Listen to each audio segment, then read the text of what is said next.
This evening, a 35-year-old woman pleads not guilty to DUI allegation that resulted in Rudrendra Kudar's death. Phase 4 squatters will be relocated to other house lots and will not be evicted, according to Linden's CH and PA CEO. A couple accuses their landlord of mistreatment, trespassing, and assault. In the region, dozens dead in latest Ecuador prison riots, and internationally, Sri Lanka Member of Parliament among 5 killed as violence escalates. Greetings and welcome to another edition of Channel 2 Headline News Updates. I am Bibi Bacchus. Thank you for joining us. Police in Bartica are investigating the alleged murder of a 24-year-old man between 3rd Street and 3rd Avenue on Sunday, May 8th. Dead is Alston Sion, a minor of Bartica. According to a police report, around 1:30 a.m., Sion and a male friend, along with 3 female Venezuelans, were at the corner of 3rd Street and 3rd Avenue, Bartica, imbibing alcohol. The suspect approached Sion's male friend and began threatening to injure him. Sion intervened and told the suspect to desist from what he was doing. The suspect then turned his attention to Sion. He drew a knife from the waist and dealt Sion a stab to his chest. The man fell to the ground and was picked up by his friend and taken to the Bartica Public Hospital, where he succumbed. The body was checked and a single wound was seen in the center of his chest. A post-mortem examination performed on the body gave the cause of death as a stab wound to the heart. The deceased body was identified by his brother and handed over to the relatives for burial. The suspect was arrested and is presently in custody, assisting with the ongoing investigation. Continuing our coverage of Bartica, a 21-year-old man is hospitalized in critical condition for a wound sustained during an argument with his mother at their 5th Avenue Bartica home on May 8, 2022. Investigations revealed that around 10 a.m., the victim, 21-year-old Kishan Blackman, and his 49-year-old mother had an argument at their home. It was reported that during the argument, the mother held a knife and a cutlass in her hands, and in the process, Blackman ran into her and received a stab to his right side abdomen. The injured man was rushed to the Bartica Regional Hospital. He was seen and examined by a doctor on duty who referred him to the Georgetown Public Hospital for further medical attention. The mother was arrested and is in police custody, assisting with the investigations. The woman accused of Rudrendra Kudar's death appeared in court to answer her charges, as the source explains. The woman accused of causing the death of Rajendra Karadu by dangerous driving and driving under the influence of alcohol appeared at the Albion Magistrates Court on Monday, May 9, 2022. 35-year-old Kamwati Mangar Karpen appeared before Magistrate Rabindranath Singh and was not required to plead to the causing death charge and was placed on $500,000 bail. Karpen pleaded not guilty to driving under the influence and was placed on $20,000 bail. According to police reports, around 5 a.m. on May 6, Karpen was driving a motor car HB 9598 east along Neg Public Road in Corentyne, Berbice, while Karadu was reportedly speeding on a motorcycle CG 4684 along the road. Karpen, who was intoxicated at the time, was negotiating a turn when her car ended up in the path of the motorcycle. Karandu was flung off the motorcycle and landed on the front of the car before falling onto the road. He sustained injuries to his head and body and subsequently died. Magistrate Singh has rescued himself from the case, citing that he knows both the accused and the victim and will refer both matters to the Chief Magistrate at the Georgetown Magistrate Court for reassignment on May 25, 2022. For Channel 2 Headline News, Esther Sobers. Thanks, Esther. Stick around after the break. Couple accused their landlord of mistreatment, trespassing, and assault, and squatters will be relocated to other house lots and will not be evicted, according to CH and PA CEO in London.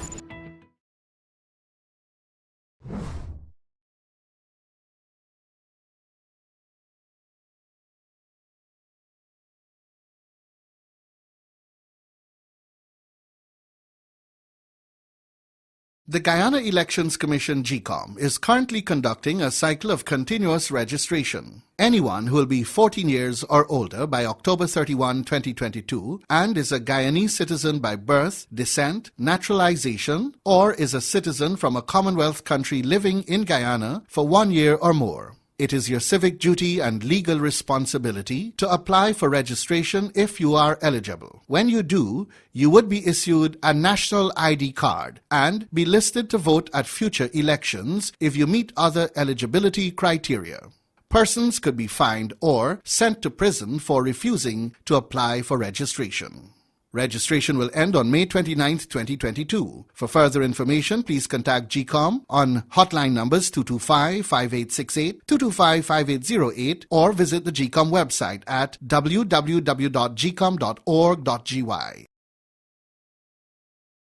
At John Lewis Styles, we carry only first quality men's and women's clothing, footwear, and accessories. As authorized dealers, our items come directly from the manufacturing brands and are available in all sizes and colors. What we sell was never on display in another store. It's time you know the truth about what you buy.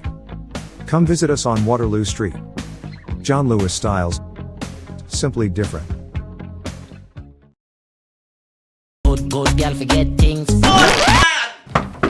What's the problem, Granny? I want money for borrow for do a surgery. I was dancing and I fall and fracture my hip. If you need some quick money, you should check Lender's Jewelry and Pawn Shop. Lender's Jewelry and Pawn Shop, lot 238 South Road Border, Georgetown. Get jewelry made to order in just 72 hours. We also accept vehicles. Lender's, best rates, longest payback period. Boys, I get through. Plus, I could dance again.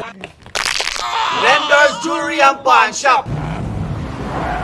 They say that when it hits you, it hits you. A feeling so strong that it's impossible not to give in to. A juicy piece of KFC. To feel elevated by the aroma. And to free fall into its exciting flavor. Some call it love, attraction, desire. We call it KFC. Ignite your senses with KFC. Sooner or later you will have another power failure. Are you prepared for the next blackout? Some essential equipment such as security cameras, lights, internet, gate motors, and water pumps may stop working. How can you prevent the next blackout? InverterTech has an affordable solution for you. A strong UPS system which uses the latest inverter and solar battery technology to prevent blackout. We smartly calculate your average power demand so you don't spend more than you need to. Call 223-2233 for more information. The Guyana Elections Commission GCOM is currently conducting a cycle of continuous registration. Who can register? Anyone who will be 14 years or older by October 31, 2022 and is a Guyanese citizen by birth, descent, naturalization, or is a citizen from a Commonwealth country living in Guyana for 1 year or more. Where to register? Visit the registration office responsible for your area of residence to apply for registration. See Sunday Press for the locations of the registration offices. Registration offices are open from Monday to Friday, 8 to 18 hours, Saturdays and Sundays from 10 to 14 hours. The offices will be closed on holidays. This registration exercise will end on Sunday, May 29, 2022. For further information, contact GCOM on hotline numbers 225-5868, 225-5808. Or visit the GCOM website at www.gcom.org.gy.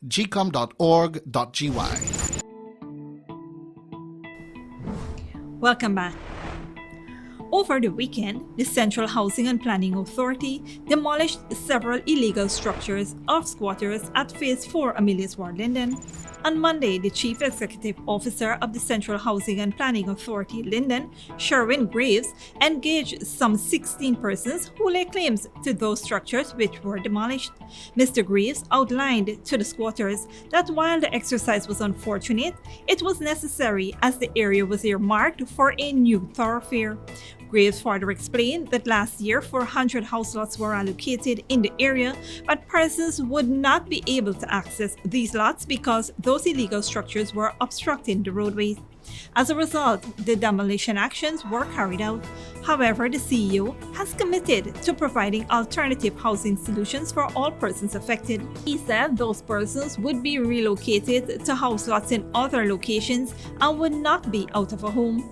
The allocation of house lots is expected to begin as early as Friday. While the affected persons have agreed to the suggested solution to the matter, the CEO pointed out that the issue of squatting is causing major setbacks in the housing drive for the region.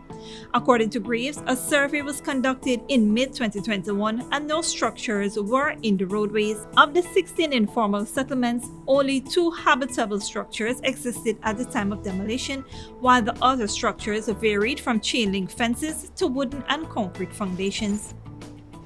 Continuing on the topic of eviction, a couple accuses their landlord of unethical behavior, sabotage, and physical violence. Esther Sobers has more details. This landlord really terrorizing me, and I don't hear about this up to this morning. A couple is now living in fear after alleging abuse by their landlord.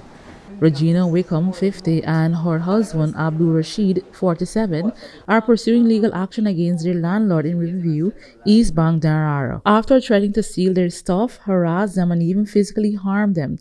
The distraught couple claimed that the landlord assaulted Rashid. The duo spoke about the dreadful condition of the house and its surroundings. He thief our tub and carry it and stash it. We do our own police work. We tub come back. He make sure he go and he bring it back. He says some man carry it away. What is he carry it away? And then the next incident, he break my car, put people for break the car, carry the tent. Third incident, he thief my bicycle and I don't know what he did with it, but when we approach him about all these things, he make him problem. He want to chop me up and anything. Even because of the bicycle thing. One night we went out. We come back and we had a little incident. He coughed out my teeth, and we are in court right now. And while we are in court now, he's trying to torment me by saying we damaging the house, and I, as the person, I do construction work. I fix the house, put bar in the house, grill in the house, do every nice thing in the house, put cupboard, put sink, and because of that, you're going to make a report and say we damaging the property. But we're not damaging the property. We're making his house good, which he should be glad somebody caring the place and doing nice thing for the place. Regina Wickham and her husband Rashid are no strangers to housing disputes. Several years ago, the couple was allegedly defrauded from a house they lived in for over a decade in Alexander Village. Now, the couple feels like they are reliving the housing nightmare, explaining the alleged torment from the landlord. He's accusing the couple of damage to property and wants them to be evicted immediately. I have a business. I don't stay at home. I'm selling on the road every day. My husband working, my 2 sons working, and we only using the landlord place to sleep in the night. We don't have a proper toilet. He didn't give me my own toilet. He charging me $35,000. Not you can't run in the sink in upstairs with my own sink that we were using up there for washwares. We cannot run a pipe up there. He been abusive, so we destroying the place. We got to come down the stairs now for God downstairs to do everything. After that, now we using that every day. I got to clean out the back piece that he gave me for hang clothes. He taking cook rice, he throwing it there for I must slip down and fall down and hurt myself. And when I wash it out, he going and throw next day again. I share spiteful thing. He taking all of the piece of place that he gave me for go hang my clothes. The dog messing right there, the dog sleeping right there. And the place is in a lot of messiness, and advantage is taking me, and I don't hear about this anymore. And me doing social media with me storing the land. We get fraud, and nobody did not come and do nothing to it. No government, nobody looking to me, but I live in torment. The pair also claims that the landlord will send police officers to search their home and are afraid that the landlord will send thieves also. There's one house in the yard? Yeah. One house. He got some Spanish people living at the side part, and they do not, he and them don't have problem because he and them is live good. He's a gay, and I don't know what is him with he and Spanish people does live good, but he's live bad with we. He get red because we go there nothing, and he always want to go upstairs with the police and stop you when we move out. Then you can come in your house and see if we destroy your house. And he make sure that he see when we leave home this Saturday we're gone, and then the same Saturday make him move with the police and carry the police upstairs by force to go and look around. And I'm afraid because when they do out on the road doing my business and they gone to work, nobody's not in the home, he gonna send thief man just like what he did with the tent, and the thief man tell you put the face in front of our face that you send me for block the people in car. Just he will send thief man for block we house now and carry we things. I'm gonna say you know, and he gonna there we out the yard. The couple are hoping to move out of the premises as soon as possible. They're currently looking for a place to rent at an affordable cost. For Channel 2 Headline News, Esther Sobers. Thanks, Esther. May is designated Blindness Awareness Month in Guyana. In recognition of this, the Unit for the Blind and Visually Impaired, through the Special Education Needs Unit, in collaboration with the Ministry of Education, hosted a Blindness Awareness Launch to celebrate the achievements of this resource unit and recognize persons with blindness and visual impairment. According to the World Health Organization, those who live long enough will experience at least one eye condition during their lifetime. Blindness awareness intensifies the focus on the blind and visually impaired community and the realities of living without sight. Over 80 persons attended the launch and participated in various activities that were aimed at providing insights into the work of the unit for the blind and visually impaired, the equipment used in blind education, and the materials and teaching aids that are used to enhance learning in a classroom for learners with blindness and visual impairment. Over 50 teachers and students were given eye tests and vision screening. The Ministry of Education, through the Health and Family Life Education Unit, will be facilitating the process of free spectacles for 39 students who were diagnosed with vision difficulties during this activity. Don't go away after the break.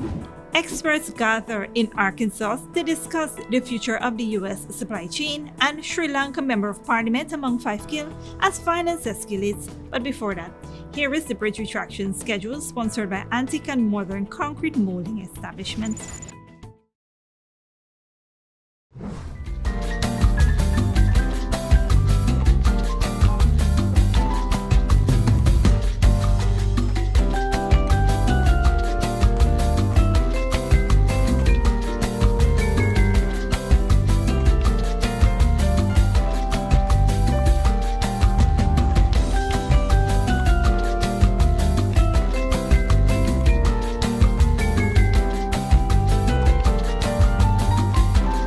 In a world filled with copycats and ever-changing trends, make your property stand out with unique concrete moldings. Different, exquisite designs carefully handcrafted to suit your style, with various customizable and antique and modern designs made at our factory. Antique and Modern Molding Establishment. We make your property outstanding. We make and install all moldings anywhere in Guyana. The best quality, affordable prices, on-the-spot quotes, and no hidden fees. Call us or WhatsApp us at 684-5050 or email us at modernestab@gmail.com. Antique and Modern Molding Establishment, made to stand out. Furnishing your home or office has never been easier. Here at Kissoon's, our inventory of locally made and imported furniture, offered at amazing prices, will leave you wanting more. From vinyl, floor rugs and carpets, bedroom, dining and living room sets, mattresses, pillows, office desk, chairs and filing cabinets, outdoor benches and tables. We have a piece of furniture for every room imaginable in your home or office. Check out our flagship store at Industrial Site Rijnveld or one of our branches in New Amsterdam, Port Morant, Riverton and Camp Street. Kissoon's Furniture, furnishing homes for over 50 years. The Guyana Elections Commission GECOM is currently conducting a cycle of continuous registration. Who can register? Anyone who will be 14 years or older by October 31, 2022 and is a Guyanese citizen by birth, descent, naturalization, or is a citizen from a Commonwealth country living in Guyana for 1 year or more. Eligible persons can apply for new registration if you were never registered, name change if you have changed your name since you were registered, correction if registration information is incorrect, and transfer if you have changed your address since you were registered. See Sunday Press for more details. This registration exercise will end on Sunday, May 29, 2022. For further information, contact GECOM on hotline numbers 225-5868, 225-5808, or visit the GECOM website at www.gcom.org.gy. Sooner or later you will have another power failure. Are you prepared for the next blackout? Some essential equipment such as security cameras, lights, internet, gate motors, and water pumps may stop working. How can you prevent the next blackout? InverterTech has an affordable solution for you. A strong UPS system which uses the latest inverter and solar battery technology to prevent blackout. We smartly calculate your average power demand so you don't spend more than you need to. Call 223-2233 for more information. when you need money and you gotta get it fast. Creative Jewelry and Pawn Shop is the place for that confidential transaction in a quiet and secure location. You'll get the highest value per pennyweight for your gold and also enjoy the lowest interest rates and longest payback period too. Yes, for that instant transaction to solve a pressing financial problem. That Creative Jewelry and Pawn Shop, 46 Boyle Place, that's between the Ministry of Housing on Brickdam and White Castle Fish Shop. Be your first and only choice. Creative Jewelry and Pawn Shop, safe and sound, solid and secure, always there for you. Telephone 231-7878 and 223-8955. Welcome back. Now we take a look at news in the region and around the world. Dozens of people have been killed in a fight between rival gangs inside a prison in Ecuador, Al Jazeera's Alessandro Rampieti reports. This footage shows the mayhem inside the Bella Vista prison in Santo Domingo. Dozens of dead bodies are seen piled on the bloodied floor. The inmates were killed in an overnight fight between rival gangs. Officials say it was triggered by the arrival of a gang leader. It is the latest in a series of deadly riots inside Ecuador's prisons. Most of the victims, if not almost 100%, were killed with a knife and not with a firearm, and most of the bodies were exposed and assaulted in the wards and in the cells. Distraught relatives rushed to the prison, desperate to find out what had happened. While many were killed, some managed to escape. More than 100 were recaptured on Monday. We found out about the riot when my relative called to say they were exploding dynamite with firearms inside. They were entering the cells to kill everyone. We don't know if he's dead or alive yet. We want to know if he's dead or alive. That's what we want. Nearly 400 inmates have been killed in prison riots in little over a year. Ecuador has seen an increase in gang violence as rival groups supported by Mexican drug cartels battle for control of transit routes for cocaine smuggled from Peru and Colombia. Last month, President Guillermo Lasso declared a 60-day state of emergency in 3 western provinces, increasing the police and military presence, but it has so far failed to stop the bloodshed. Some observers say the problem is systemic. The reason why violence keeps increasing in Ecuadorian prisons is because they're the neural center of the drug cartels in Ecuador. So every time there is a gang dispute in Ecuador, it always manifests in extreme, bloody gang violence within the prison walls. A level of brutality never seen before in this country and that the government seems unable to bring under control. Alessandro Rampieti, Al Jazeera. Internationally, in the United States, the trucking industry is expecting an economic slowdown to hit the industry and eventually the broader economy. Al Jazeera's John Hendren reports. Truckers might occupy the unglamorous end of the global supply chain, but the shipping industry is an early bellwether of the U.S. economy, and the road ahead is looking bumpy. We believe there's a U.S. freight recession that is just now materializing, and it's going to get pretty ugly. The pandemic slowed the U.S. economy in 2020 and 2021 after workers got sick and factories shut down. That led to global shortages as short-staffed cargo companies left shipping containers behind on the dock. Now, the war in Ukraine has sent fuel prices and the cost of shipping soaring, just as demand for a broad range of consumer goods begins to fall. Supply chain experts call that the bullwhip effect.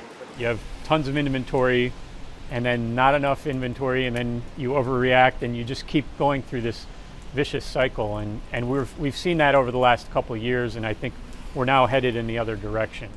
Experts predict a recession among shippers within months, and that could lead to a U.S. and possibly a global economic downturn. In a rural corner of northwest Arkansas, many of those experts, from trucking companies, leading universities, the Pentagon, and elsewhere, have gathered at a conference on the future of the supply chain in hopes of staving off the worst. The pandemic and the war in Ukraine have put kinks in the supply chain, and that has made the process of getting goods from manufacturer to consumer more expensive and more complicated. The people at this conference are working on making that all smoother and less expensive after 2 rough years. One major kink in the supply chain in the U.S. has been a shortage of drivers. Transforce is a kind of Uber for shippers, acting as an intermediary to link trucking companies with drivers. There's a bottleneck there right now because there aren't enough drivers to sit in those seats in those trucks to get the trucks and the goods delivered. Another solution? Self-driving trucks, like those made by Torque, a subsidiary of Daimler Trucking. It's going to really enhance the industry. It's going to change it. Sounds like you're not talking about entirely replacing human drivers. Absolutely not. We're here to help companies with driver retention, to fill the void, and to help them, like I said, enhance their business. With new pandemic variants and no end to a Ukraine war that slowed energy distribution, that will likely continue to leave those drivers still manning the wheel, bracing for what comes next. John Hendren, Al Jazeera, Rogers, Arkansas.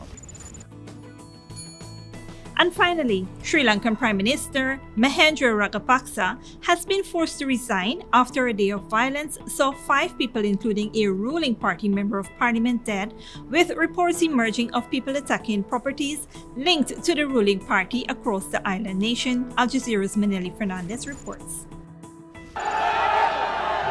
A powder keg of anger, frustration, and helplessness among Sri Lankans. There's been months of discontent over an economy close to bankruptcy. People have been demanding the president, the prime minister, and the government resign, blaming them for mismanagement and corruption. Premier Mahinda Rajapaksa has now bowed to pressure. As a leader who always listened to the people, I'm asking you, what do we do now? We want Mahinda. We want Mahinda. That means I do not need to resign. Bussed in from around the country, a pro-government crowd confronted protesters in Colombo who have spent weeks calling for change. Some were injured, while tents and posters were torn up. Some say the police did not act fast enough to stop them. But shortly after, protesters regrouped and launched a counterattack, targeting the buses that transported them, even destroying luxury vehicles and houses belonging to Rajapaksa loyalists. The government imposed a countrywide curfew until Wednesday morning and deployed the military to disperse the crowds. It had the opposite effect. Large crowds gathered opposite the president's office, vowing not to be intimidated. President Gotabaya's move to sacrifice his brother doesn't seem to be working. Today's resignation is long overdue, but is unlikely to address the cause, the demands of the protesters. So even despite the curfew and a state of emergency, many are on the roads now because they feel their calls, their demands need to be heard. Live ammunition was fired when protesters broke down gates to the Premier's residence. The president had invoked a state of emergency on Friday. For the past 30 days, protesters have maintained a largely peaceful campaign demanding the Rajapaksa brothers and their government resign. But protesters say the violence unleashed by the Prime Minister's supporters forced them to respond. Police and the armed forces have the challenge of now restoring calm. Manel Fernandez, Al Jazeera, Colombo. And that is it for today's regional and international news. Here now is your 3-day weather forecast.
that is all for this edition of Channel 2 Headline News Update. We'll be back on Wednesday at 7 p.m. for another episode. Be sure to subscribe, like, and follow us on Facebook and YouTube. Until then, please take care of yourself and each other.